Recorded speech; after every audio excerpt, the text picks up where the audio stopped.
রহমান 6 মাস আগেই বলেছিল। প্রিয় ভাইরা, সেই নেতা সম্পর্কে কিছু কিছু দল উল্টা পাল্টা ইদানিং কথা বলছেন।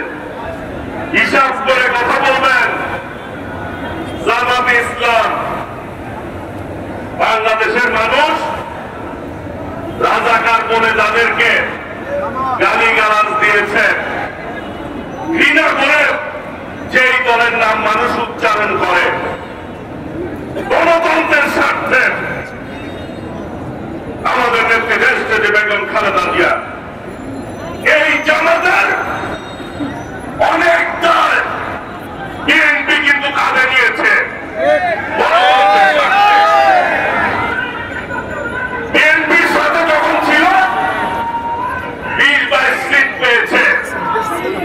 96 সালে আওয়ামী লীগের সাথে একবার গিয়েছিল, 3 সিট পেয়েছিল, 3 সিট।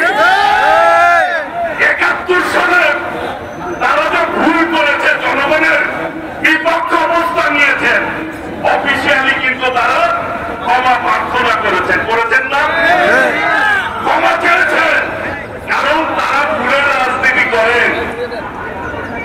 96 সালে আপনাদের মনে থাকার কথা, এই আওয়ামী লীগের সাথে জামাত আন্দোলন করেছিল।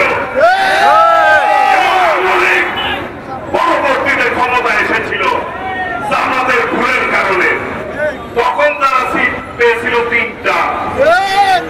এখন আবার এই বৈষম্য বিরোধী আন্দোলনের সকল দল ঐক্যবদ্ধভাবে রাজপথে আন্দোলন করেছে। আমাদের ভারপ্রাপ্ত চেয়ারম্যান দেশ নায়ক তারেক রহমান জাতির সামনে 31 দফা উপস্থাপন করেছে।